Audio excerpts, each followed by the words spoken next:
The subject I'll be presenting this evening is probably, of all the subjects in this 7-day series, the one I'm the most conversant with, because I've worked over a number of years, and one could say decades, with Indigenous peoples in both Canada and the United States. And I have some First Nation ancestry as well on my father's side and on my mother's side, and they're mixed European First Nation, Abenaki in Canada, Oneida in the United States. The Human Health Lessons from Indigenous Peoples, I've refined the title a bit from what's in the brochure, but we certainly will be dealing with the question of whole food nutrition versus processed foods nutrition, because that's an integral part of these health lessons. And I should mention as well that unlike my other presentations, this one is not extensively referenced. The reason being is that it's basically or primarily based upon a paper that I completed back in the year 2007 that was commissioned by the primary healthcare branch, or primary healthcare division rather, of First Nations Inuit Health Branch of Health Canada. And this paper was entitled Historical and Scientific Perspectives on the Health of Canada's First Peoples. And I had over 260 references in this research paper. And it would be unmanageable to incorporate that into the slides, so I basically left the bulk of those references out. But if you really want to know the sources, just get in touch with me and I can very easily give them to you. So we'll now get into the presentation. If we go back to the pre-contact period, looking at North American cultures, there were many hundreds of pre-Columbian peoples throughout North America. Some conservative estimates place their numbers at just over 1 million inhabitants. And their cultures were not uniform, they were very distinct, depending on their natural environments and the history of their migration routes. Here in the Pacific Northwest, you had a very particular kind of culture. The Plains people was quite different. The Eastern Woodlands people were very different. And of course, their languages were quite diverse. They had different kinds of political systems, styles of clothing. Their homes were designed quite differently, depending on where you were. There's a lot of sort of with the old movies, the Wild West movies of the 40s and 50s, 60s and 70s, you had a lot of stereotyping, sort of trying to portray North American Native people as all living in teepees and wearing these big war bonnets, which is total nonsense, because it was essentially the North Central Plains people who had that culture. Also, the methods of healing varied from place to place depending on their sources of medicines and foods. And also spiritual beliefs were quite diverse. Among the Iroquois people, who called themselves the Haudenosaunee, or the 5 and later 6 Nations in northeastern North America, they had some very fascinating practices. For instance, every year they sacrificed a white dog to atone for their sins, called the white dog ceremony, because white symbolized purity. Virtually all of their cultures did believe in a supreme being, creator, referred to as the Great Spirit. Canada's First Peoples traditionally lived very close to nature. And because of that, their system of life and healing was based upon what they observed in the natural world. Thus, it tended to adhere very closely to natural laws as we would define them. This way of life ensured a lot of balance physically, mentally, and socially in their communities. And when you think about it, there wasn't any need for rehabilitation centers because there was no use of alcohol in the pre-Columbian period.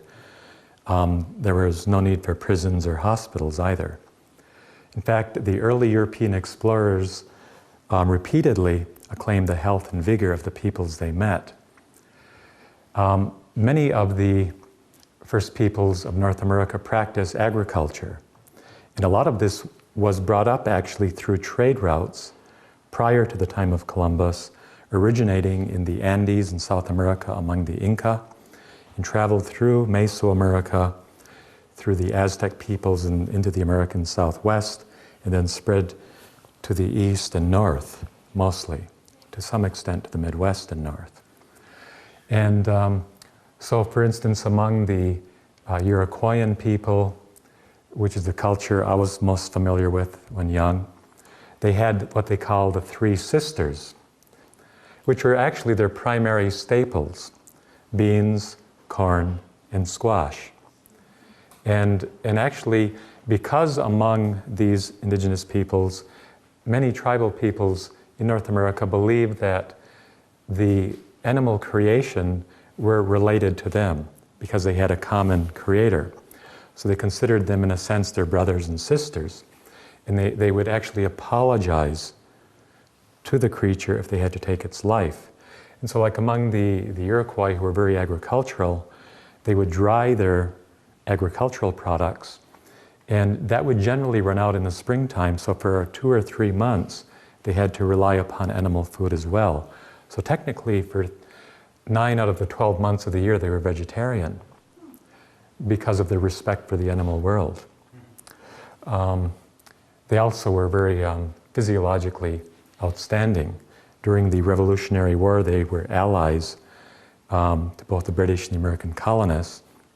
And also in the Civil War, they fought with the North as they were drafted in by the Union armies of the U.S. government. But what they found was they had incredible stamina. There were men in their 70s and late 70s who would actually go out and engage in these marches of 40 and 50 miles a day. They had great stamina. Among Canada's first peoples, there was a knowledge of the need for various vitamins and mineral elements and how to obtain them. Now, interestingly, I recall reading a report that happened early in the 20th century where 2 gas mining type explorers were dropped off by a company in northern British Columbia out looking for, I don't know, I'm not sure if it was oil or minerals that they were looking for, one of these things. Anyhow, they were left with their supplies and basically were supposed to return to a trading post like 80 to 100 miles away, 140 kilometers, whatever. And as time went on, they ran out of supplies, they encountered very severe weather, and their future looked bleak, like they wouldn't survive. They thought they would never see civilization again. So they began a march to try and find the nearest settlement, and it was a very, very long march, and one of them had a vitamin D deficiency and became blind because there was snow on the ground. And there's a technical term for that, and I'm not going to attempt to pronounce it because it's a real tongue twister. But basically, he sat down and told his partner to keep going because it was impossible for them to go together. He said, "We will never survive, keep going." So reluctantly, his partner left him there to die. And as he sat there a few days and realized his fate, that he'd never see his family again, he began to cry. It was quite emotional. And it turned out this was northern BC, not far from the Yukon border, a native person who was out, I don't know if he was hunting or what he was doing, but he heard him and walked up to him, and when he realized what the problem was, he led him by the hand, took him down to a stream, dammed up the water, and all these salmon began to bottle up where he dammed it. And he grabbed a salmon out, he took his knife out and he cut around the eye and told him to eat this because the critical nutrients for vision were concentrated in that part of the fish. Within a matter of hours, he had his vision back, and his eyes were fully functional again, and he survived the journey. So I mean, I'm a vegetarian, but there are times and places where extreme circumstances may require extreme measures. As we look here, the understanding of critical vitamins such as C to prevent things like scurvy, like the Inuit people, for instance, whenever they would kill a caribou, because there isn't a lot of plant matter in the north, they would always eat all the greens inside of its stomach in order to get critical nutrients such as vitamin A and C, and so on. And they recognized the relationship between these critical nutrients and fertility and gestation, and ease of childbirth. Some of the elders early in the 20th century speak of the oral tradition that there was a time when there was no sickness among their people. There was no aching bones or high fever, no smallpox, no burning chest, no abdominal pain, consumption, or headache. And so quite interesting. That, by the way, is taken from a textbook called Aboriginal Health in Canada, written by several doctors, and it's commonly used in many universities in Canada. As I mentioned, I didn't reference this material because of space. In the 15th and early 16th centuries, as early explorers plied the Atlantic coast, in all of their writings, there's no historical record that refers anywhere to any diseases or epidemics occurring among the indigenous inhabitants. The National Commission Inquiry on Indian Health, which was formed back in the very late 1970s, it ended its work in the early 1980s. I actually chaired this commission. And its research found that most infectious diseases were absent prior to European contact. This included these infectious conditions such as scarlet fever, typhoid, diphtheria, smallpox, measles, mumps, the flu, and venereal diseases. There is evidence in the paleopathological record of some minor respiratory illnesses and intestinal parasites, but these didn't cause any significant levels of morbidity or threaten their host survival.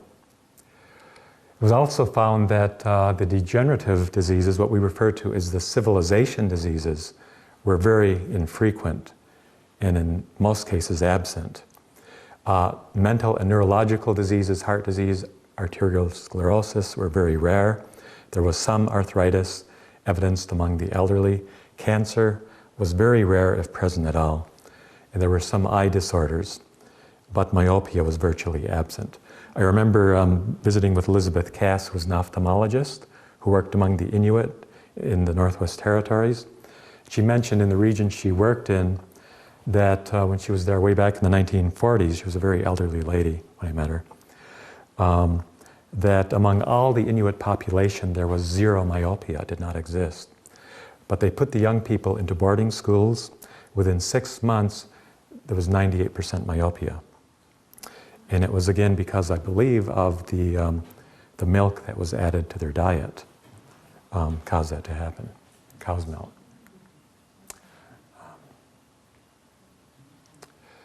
This is late 16th century, so we're talking late 1500s.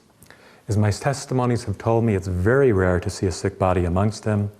And they further assured me they've never seen any man there shaking with the palsy, toothless, with their eyes drooping or dropping, or crooked, or stooping with age or because of age.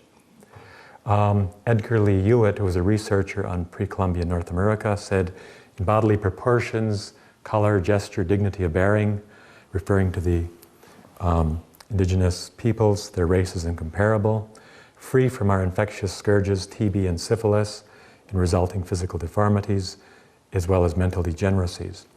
Probably also free from leprosy, scrofula, and cancer. It is safe to say that nervous prostration was unknown to the Indian. This is Eric Stone, author of the book American Indian Medicine. Laskiel, who was a medical practitioner in the 19th century, examined a man whose face had been torn away, his rib cage crushed, his limbs ripped, and his abdomen disemboweled by a bear, yet had been able to crawl 4 miles to his village, and in 6 months had completely recovered, except for extensive scarring. Such records could be continued almost indefinitely, as all observers were so impressed by this ability to survive terrific wounds that hundreds of cases have been reported. In ancient Greece, Pheidippides was the famous runner who ran 140 miles from Athens to Sparta. This run took him 46 hours.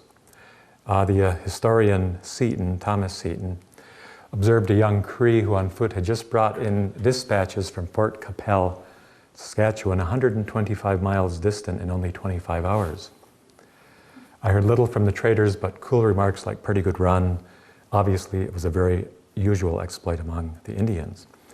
The well-known Sioux chief running antelope was given this name by his people in his youth when he pursued and ran down an antelope in a straightaway race lasting 5 hours.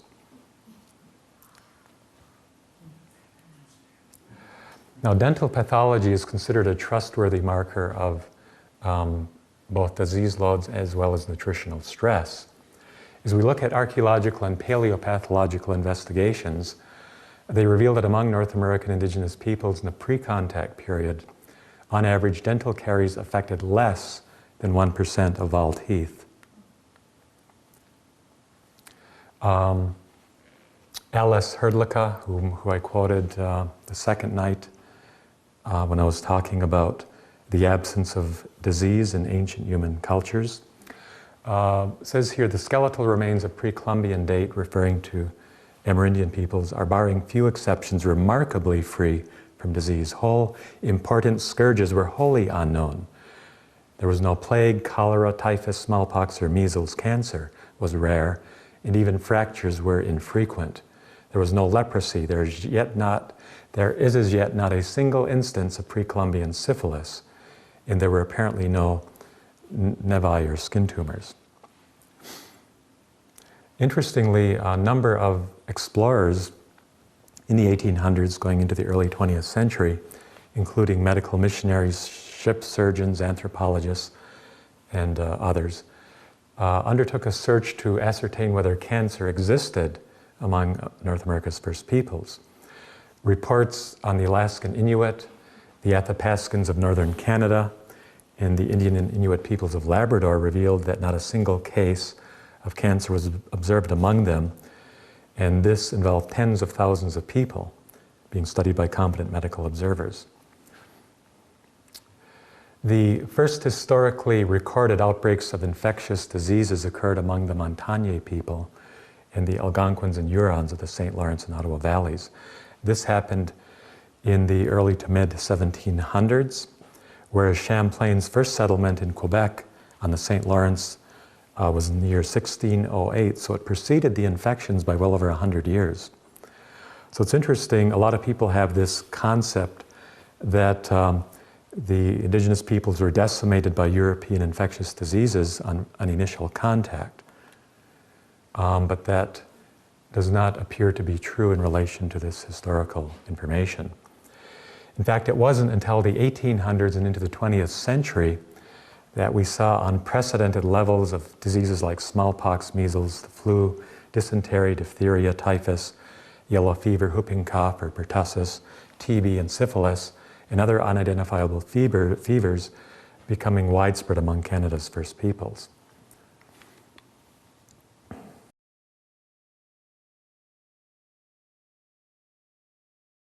Interestingly, if we look at the patterns of disease, the trade centers became the nucleus for where disease outbreaks took place and the central points of diffusion of epidemics along trading routes that went into the more remote areas. This is because they represented points of convergence between indigenous people and Europeans. So we see disease striking specific people groups over decades of commercial growth, gradually culminating in demographic catastrophe, meaning a vast loss of life taking place. Wide-scale trading with settlers led to a rapid erosion of traditional whole food nutrition patterns and an unhealthful dependency on alien, disease-building foods. For instance, what was traded for the furs was white sugar, white flour, white polished rice, sweetened jams, tinned milk, tinned meat, and other highly processed goods, including lard, as well as alcohol. All of these foods are immune system destroying. Such radical changes precipitated a downward vicious cycle of physical degeneration, stress, immune system impairment, and widespread infectious disease epidemics. During these early epidemics, there was, in addition to the disease conditions, there was the issue of panic, because these people had never experienced these kinds of diseases before. And modern science has found a very close relation between the neuroendocrine and the immune system, showing the powerful influence of mental emotions on the onset, course, and the remission of these diseases. In fact, some medical historians believe that more people died from the fear of a dreaded disease like smallpox than of the disease itself. So we see historically that once refined foods became a significant part of their diet, and here, interestingly, I have pictures of some Pacific Island peoples.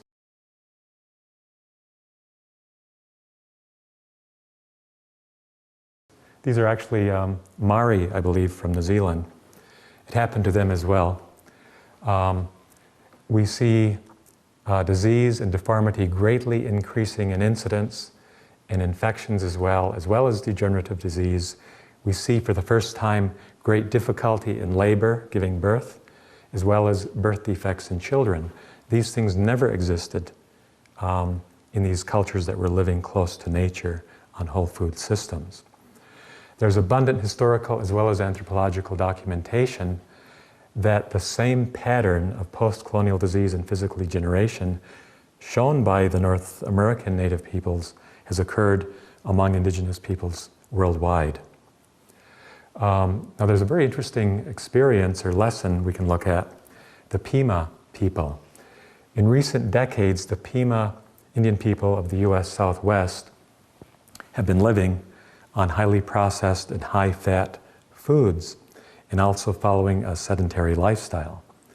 By contrast, their Pima cousins who live across the border in northern Mexico follow the traditional Pima lifestyle, a diet low in animal fats, high in whole foods, mostly complex carbohydrates like beans, corn, and squash, and engage in abundant daily physical activity.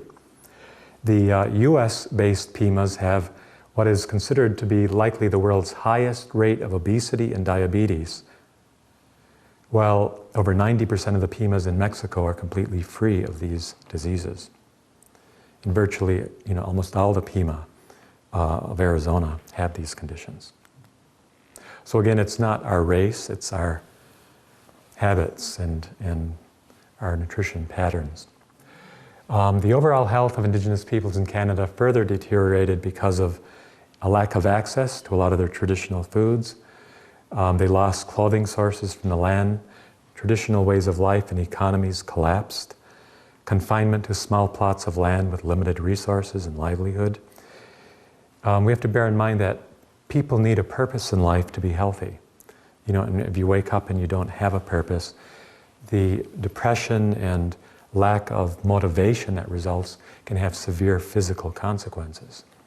There are also limitations in terms of natural sanitation, and long-standing norms, values, social systems, and spiritual practices were undermined or outlawed.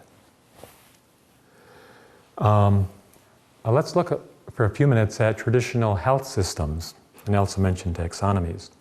These traditional systems were very well thought out and very scientific. It's interesting, on the plant side, we talked about agriculture the other night. North, Central, and South American agriculture was very, very advanced. In fact, I would estimate roughly 70% of the fresh fruits and vegetables marketed in the world today originated in agriculture in the Americas. These foods were not found in Europe or Asia or Africa. And the list is very long, everything from avocados to green peppers to the beans, the squashes, tomatoes. In fact, when the Europeans came to the New World, they thought tomatoes were some kind of diddly poison. They wouldn't touch tomatoes. They look dangerous. Anyway, so they also had very clear classification systems for types of soil, for different types of plants, for animals, landscapes, and climates. In fact, traditional knowledge systems were quite unique in terms of understanding climate. Like in the fall, if you look at a woolly caterpillar, you can tell how severe the winter is going to be. the thicker and heavier the wool, the more cold will be coming in the winter. So nature itself has this wisdom that the Creator has put in to fend with and deal with what's coming. So we see here an understanding that both foods as well as what we refer to as medicines were healing to the system. In fact, traditional cultures viewed foods and medicines as interchangeable. In the spring, for instance, the Iroquois have the Strawberry Festival because they recognize strawberries are very healing to the system and they help eliminate a lot of the heavy waste from the heavy winter foods. So they concentrate on a strawberry diet while strawberries are out. And diet was regarded as a primary basis for sustaining and when required restoring health and well-being. Thus, foods were carefully chosen for their medicinal or healing values. That's wild rice there. That's either Minnesota or Northern Ontario. Let's see here. You know, it's interesting, Western science we see as a great embodiment of knowledge. Well, interestingly, Ballack, who's head of the New York Institute of Economic Botany, noted, and this was actually in Time magazine, I don't have the reference, it was in Time, that only 1,100 of the Earth's 265,000 species of plants have been thoroughly studied by Western science. 1,100 out of 265,000. However, as many as 40,000 plants likely hold medicinal or nutritional value for humans. And Indigenous people did have a very intimate working knowledge of many thousands of these plants, unlike Western science. When using plant medicines, therapeutic decisions were based upon the properties as well as the synergistic action of whole plants. I'm sure some of you have heard of Essiac for cancer. That was a mixture of like 5 different herbal medicines. Herbal medicines are unique though because one herb, for instance, and we'll talk about it later on, I'll show you a unique herb, because we don't have time to go into herbs, there are thousands of them, but just as an example. Like Western juniper, which the Gitscan people here in British Columbia use, as well as people right across the country wherever junipers grow. You know, it does a whole range of things for the human body, at least close to a dozen different medicinal properties. Whereas Western drugs are always targeted to treat one disease or one symptom. And also have all these toxic effects. When the Creator made plants, He knew what He was doing.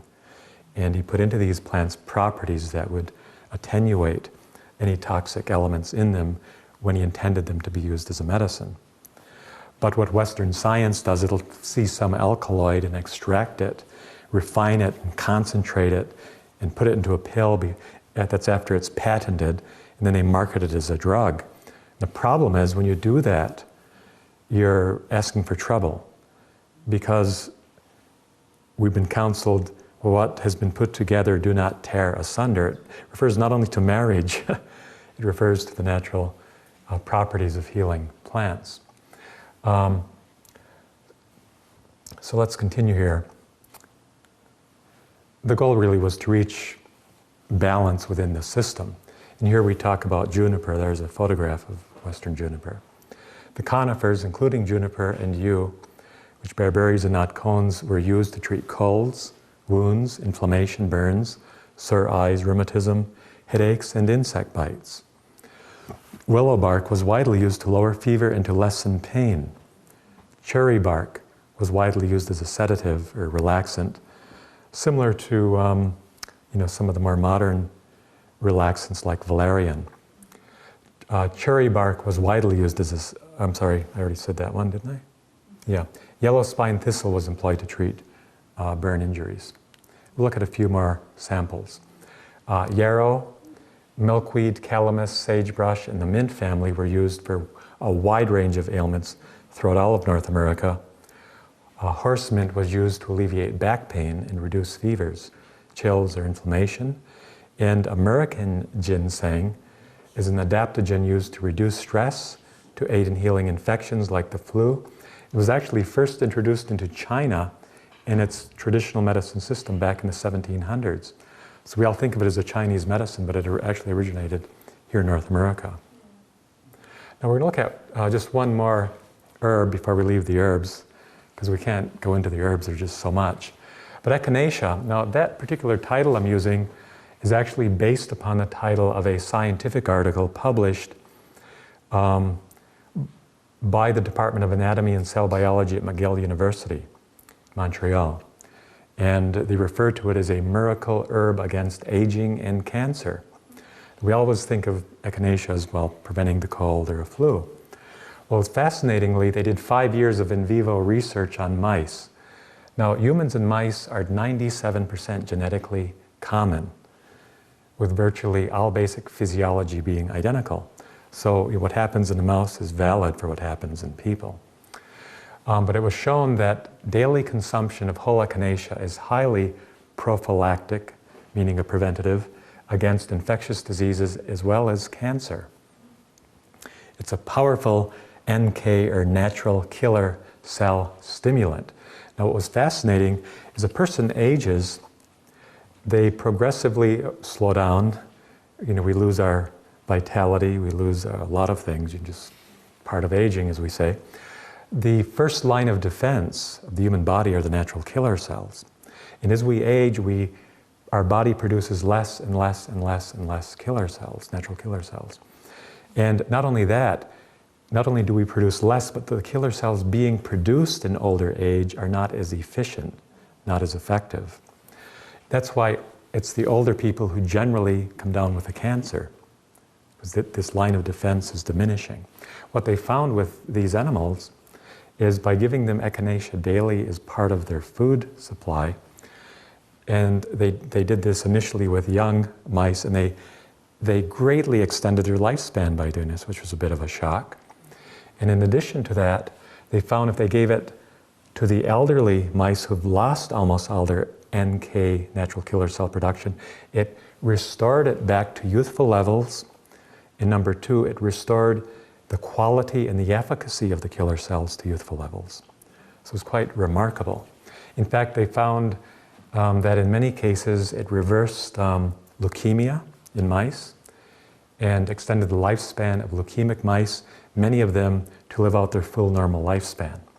And then I quote from the article here, the therapeutic value of echinacea indicates that herbal therapy may soon see its debut alongside or indeed in place of conventional cancer therapy, especially since virtually all chemotherapy is so toxic to all other renewing systems in the body, end quote.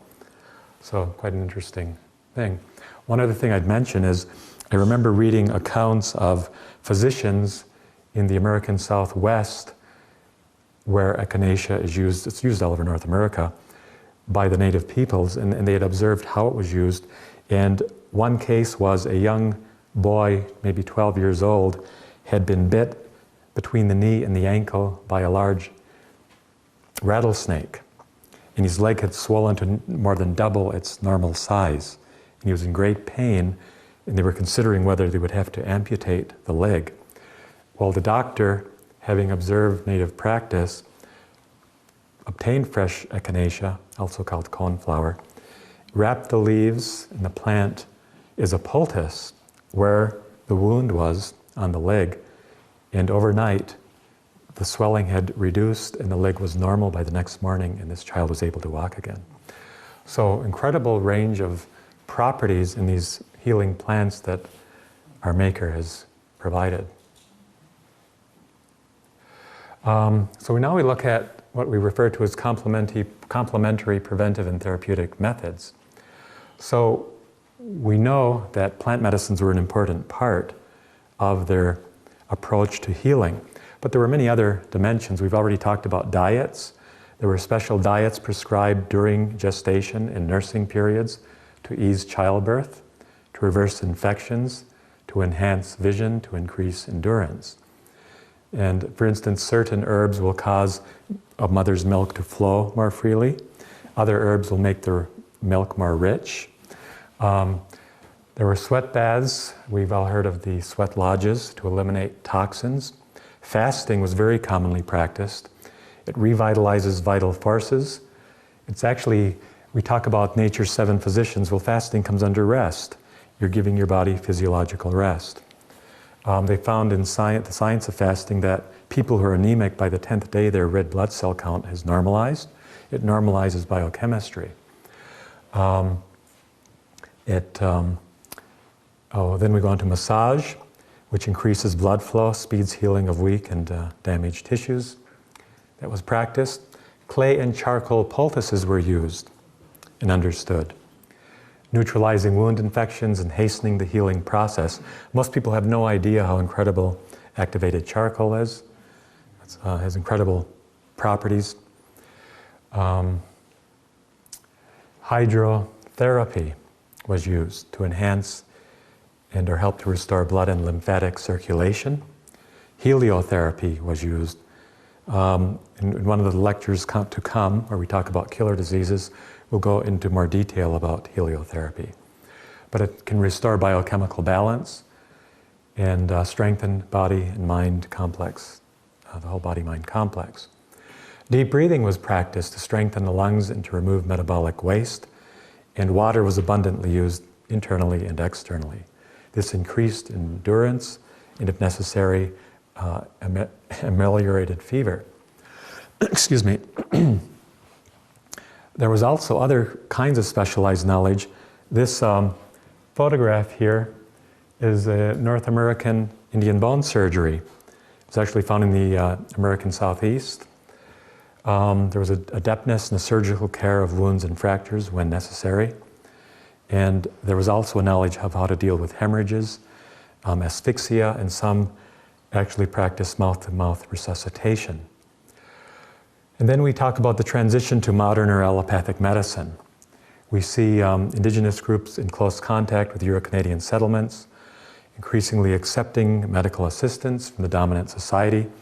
We need to keep in mind that late 19th century, early 20th century Western allopathic medicine used some very, very powerful medicines or drugs, such as morphine, and calomel, which is a deadly poison, arsenic, and a number of other poisons. In fact, I was sort of shocked to find out that they didn't drop arsenic from the pharmacopoeia until like 1927 or 30 or something. Anyway, let's continue. This transition was influenced, of course, by spirit of intolerance, and in fact, a lot of the traditional knowledge and cultural practices were outlawed by the Canadian government to systematically destroy this knowledge and culture. And we had the residential school system, largely dominated by the Anglican and Catholic churches, which led to significant loss of culture and knowledge and language. And also there was other kinds of abuse that took place. Dr. Peter Bryce was appointed way back in the year 1904 to serve as the first general medical superintendent in the Federal Department of Interior and Indian Affairs. So the first thing he did was launch a thorough exam on the status of Indian health. He toured the residential schools in the prairies, found they were breeding grounds for tuberculosis. In the recent 15-year period, he reported 24%, or 1 in 4 of all the pupils in the schools had died. In one school, 75% of the students were dead by the end of 16 years of operation.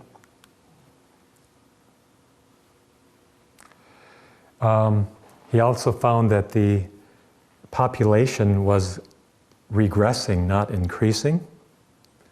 It should have increased by 20,000 by between 1904 and 1917, but it had actually had a decline of over 1,600 people. 1922, in outrage by what he'd discovered, he published privately, because he couldn't get government funding, a book entitled The Story of a National Crime, in which he talked about Indigenous peoples dying at a rate more than double that of the general population, and in some provinces, a 300% greater death rate. So now let's turn over to Dr. Weston Price's global research. How many of you have heard of Weston Price in nutrition and physical regeneration? I see a few hands. This is very interesting because I have 76 years ago. I should have changed that because this is a few years old. It's now about 78 years ago. But it took him 9 years and about 150,000 miles of travel. He traveled to basically all the inhabited continents where there were still indigenous peoples, and he observed the peoples in these regions who were still following their traditional whole food nutrition patterns, where he observed superb physical development, undecayed teeth, the absence of physical disease, and markedly less mental and social disease. But he found and observed other groups living nearby who were exposed to the highly processed foods of commerce, such as white flour, white sugar, tin milk, etc. And there observed a variety of infectious and degenerative diseases which had now become prevalent, as well as pandemic dental decay and pyorrhea. He also saw a marked increase in women experiencing complications during pregnancy and childbirth. He traveled to northern Canada, to the Yukon Territory, in the Pelly Mountain region. He examined, and these were people still living on traditional whole foods, he examined 2,464 teeth of 87 native people, and out of that vast number of teeth, found only 4 with any dental decay. A 0.16% figure. And there was also the absence of both degenerative and infectious diseases in this population group. He then traveled downriver to the Stikine River, which I think crosses over into BC, in the Yukon. And there, where the indigenous peoples had full access to processed foods, he found dental decay rates running at 40% of the teeth in their mouths. Quite amazing change. And in his words, he says, at the point of contact with the foods of modern civilization, he saw 20 Indian homes where there were 10 bedridden cripples in 20 homes. We see there a boy on crutches, and he found that tuberculosis was very prevalent where the foods of commerce were being eaten and was taking a severe toll on the children born at this center. And what's the Western medicine's answer to tuberculosis? The BCG vaccine, which we talked about the other night, is not only useless, but it actually increases the incidence of the disease, according to studies in both Asia and Africa. As a dental surgeon, he observed major increases as well in what we refer to as congenital anomalies, meaning facial deformities, a narrowing of the face, narrowing of the arches, crowding of the teeth, narrowing of the chin, and narrowing of the nostrils. It was additionally found that this disturbed heredity and quality of life is to a great degree reversible by a simple return to traditional whole food diets. And what's interesting is the new science of epigenetics is saying the same thing, finally, that it isn't just what we inherit, it isn't just our genes. We are able to turn on genes that will make us stronger and healthier, or we can turn them off depending on our choices and our lifestyle practices. If we look at North Americans, Canada, US, mainstream society, it's estimated that 75%, or 3 out of 4 people in North America, have distinct irregularities in the development of their dental arches and their facial form. A study done in 1930 looking at 1,276 skulls of the Inca people, which were basically in Peru and maybe part of Bolivia. The skulls were systematically examined and failed to find a single instance of dental arch deformity. And it was concluded that this was the result of a system of living using whole food nutrition in the early formative period, which is very closely in accord with nature's fundamental laws of reproduction. Now, this is quite fascinating. I took the data in Weston Price's book and basically put it into a table format so we could see it graphically. And here we're looking at the major minerals.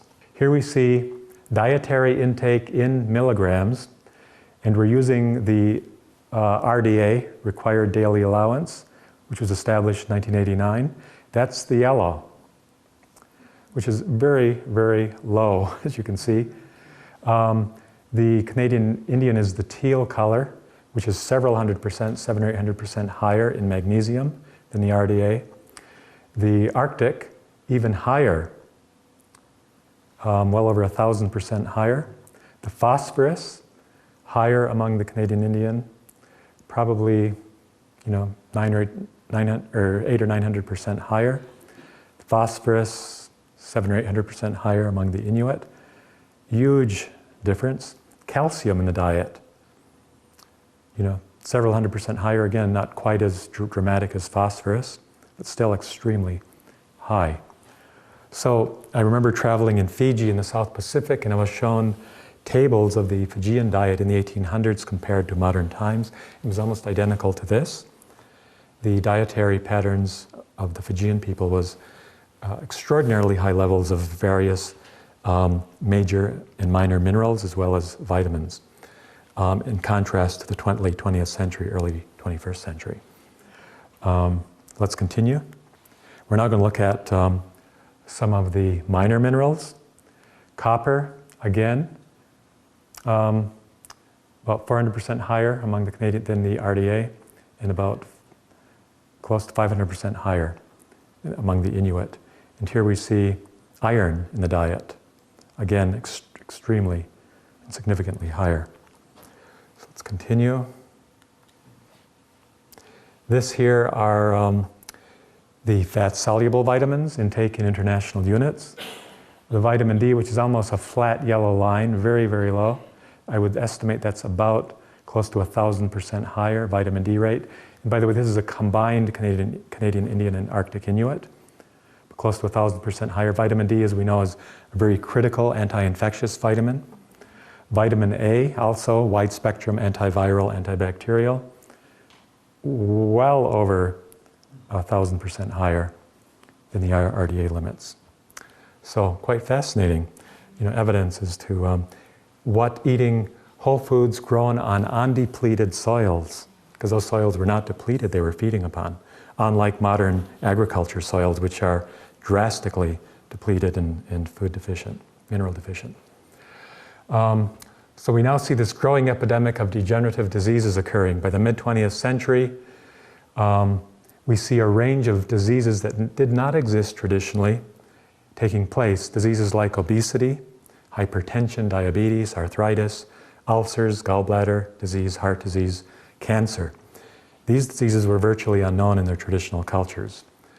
But today, these diseases are being experienced by Indigenous peoples at rates that are even greater than the mainstream population, which I think is a considerable tragedy.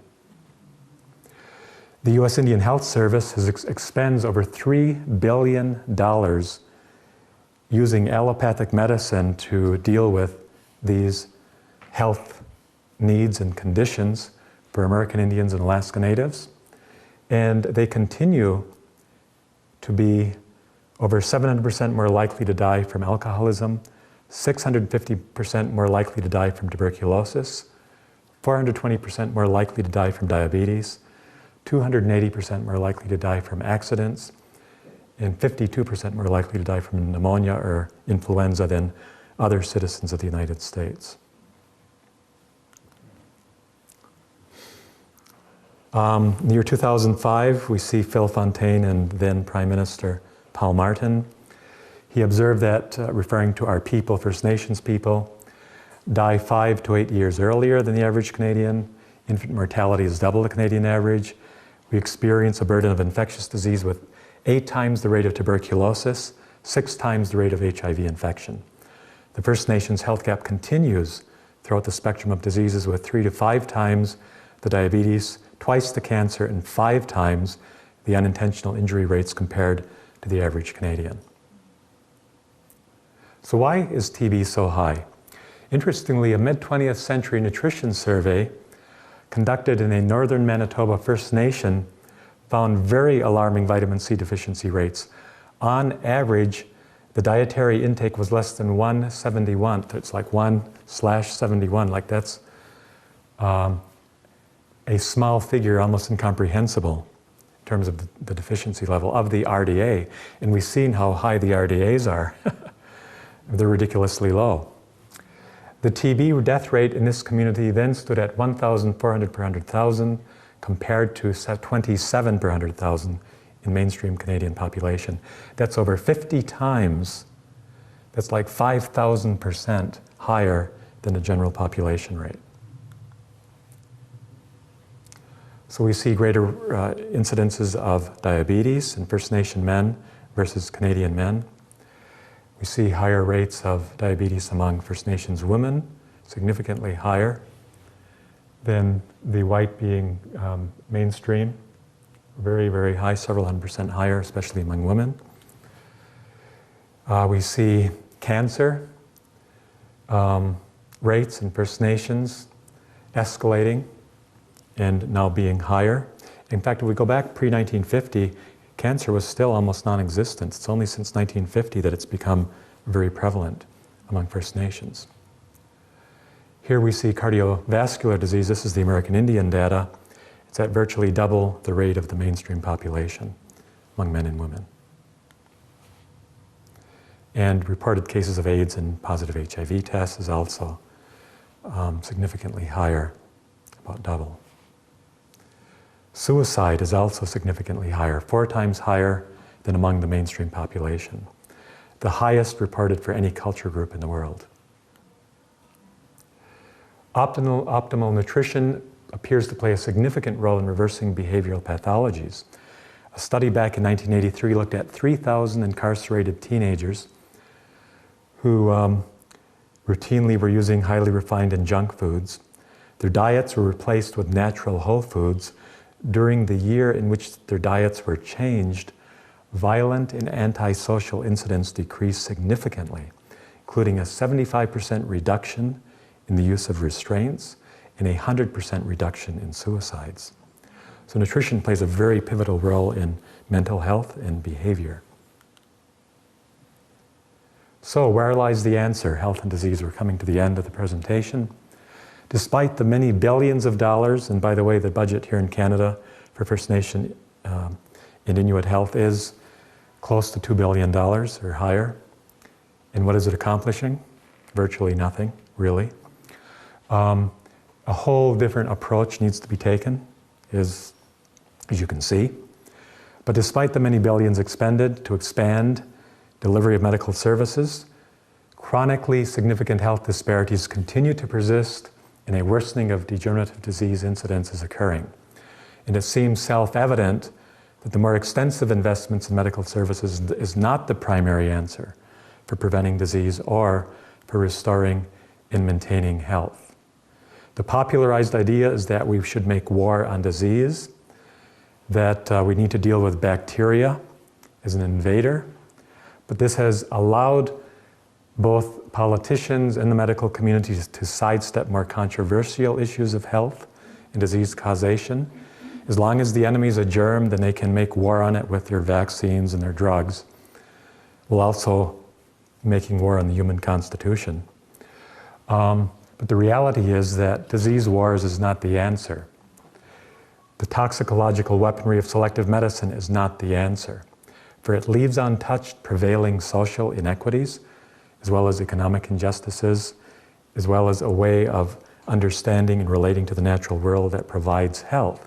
And that is the intersectoral prerequisites of health. And that is uncontaminated natural environment, outdoor exercise, potable water, organic, whole foods grown on healthy soils, adequate housing, sound sanitation, practical education of mind, body, and spirit, and meaningful employment. And it's the end of this presentation.